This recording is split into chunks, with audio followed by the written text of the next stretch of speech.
Salut à toutes, salut à tous et bienvenue dans cette nouvelle vidéo sur la chaîne. C'est mon avis, on se retrouve aujourd'hui pour un déballage de produits, un unboxing. Et comme vous pouvez le voir, nous allons aujourd'hui déballer un Unihertz. Alors j'avais jamais vu, j'avais jamais entendu parler de cette marque, qui est une marque chinoise. Je ne vous mens pas, je suis transparent, ce smartphone m'a été envoyé gracieusement par Unihertz pour le tester, pour le déballer avec vous, pour le tester.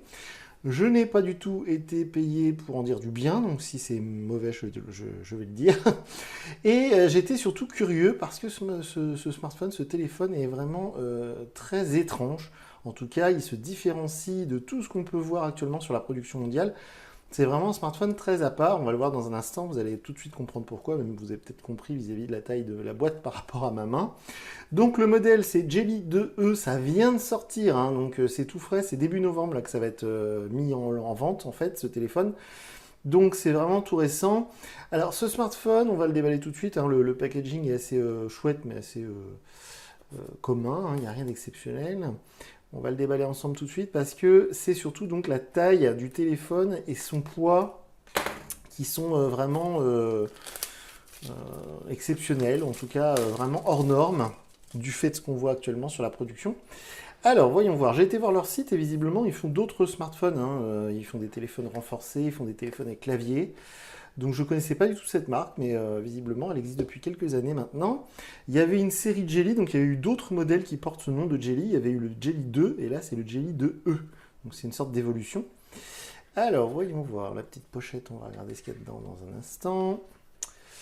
Le téléphone, on va le mettre de côté aussi. Hop, on va enlever ça. Qu'est-ce qu'il y a d'autre là-dedans?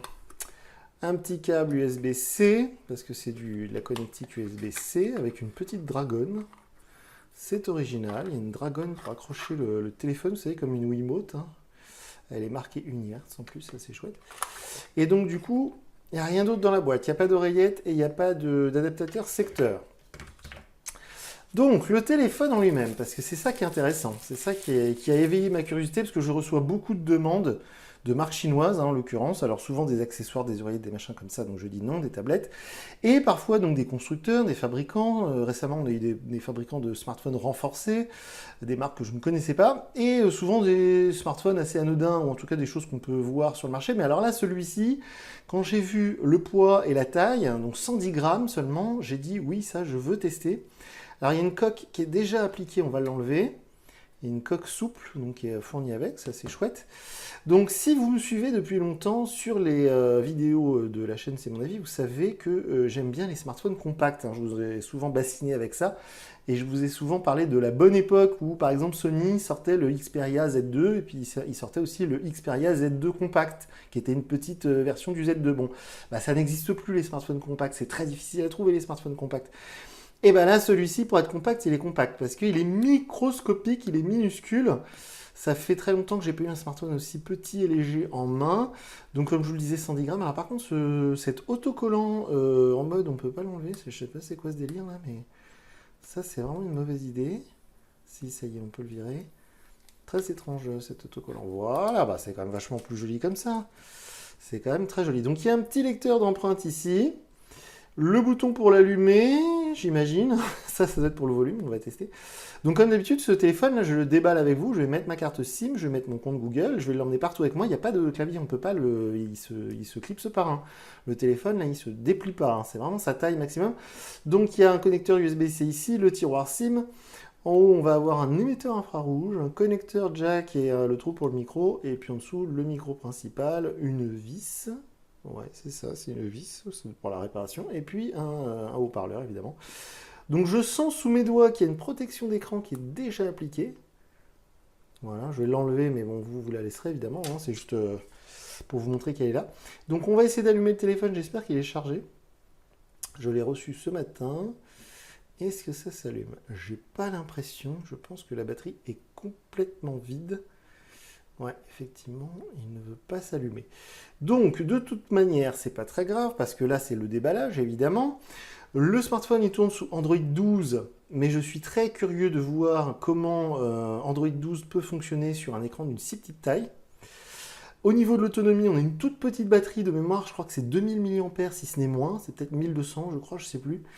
Mais quand j'ai lu la fiche technique, j'ai bien vu que la batterie était toute petite également. Bah, de toute façon, c'est normal, on ne peut pas mettre une batterie énorme hein, dans un smartphone si petit.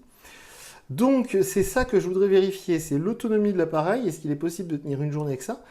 Est-ce que dans mes bons souvenirs de vieux, de boomers, les petits téléphones c'est pratique parce que ça tient dans la poche, mais est-ce qu'aujourd'hui en 2022 c'est toujours utilisable avec nos gros doigts? À voir, donc tout ça je vais le tester, je vais le mettre en charge parce que visiblement la batterie est complètement vide. Je vais l'allumer, je vais mettre mon compte Google, mes applications, ma carte SIM, je vais l'emmener partout avec moi. Alors souvent les téléphones de test Android dont je vous parle, que je vous montre sur la chaîne, très souvent, je dirais 99% du temps quand je les teste, c'est au boulot, donc c'est sur la route, ils m'accompagnent, je mets Waze, je mets mes podcasts, mes oreillettes Bluetooth, etc. Et bah là, du coup, pour faire la navigation Waze avec un truc comme ça va être assez drôle, je pense. Voilà, donc ça fait partie des choses que je vais tester. Si vous avez des questions, évidemment, je vous propose, je vous conseille, je vous encourage à me contacter via Twitter car je ne lis pas les commentaires YouTube. Et puis sinon, on se retrouve dans quelques jours sur la chaîne pour une vidéo où je vous dirai ce que j'ai pensé de ce Unihertz Jelly 2E. Donc voilà pour cette vidéo de déballage. Avant de nous quitter, j'ai complètement oublié, on va vérifier quand même rapidement ce qu'il y a dans la petite pochette. Vous voyez, j'ai failli oublier, j'étais à deux doigts de vous dire au revoir. Alors qu'est-ce qu'il y a dans cette petite pochette? Je pense que ça doit pas être super intéressant. Ah, il y a une autre protection d'écran, vous voyez, vu que je l'ai enlevé, on pourra la remettre. Et puis la carte de garantie, le guide utilisateur, donc rien de bien intéressant. Donc je peux reprendre ce que je vous disais, donc je vous disais à très bientôt pour une nouvelle vidéo sur la chaîne. Salut!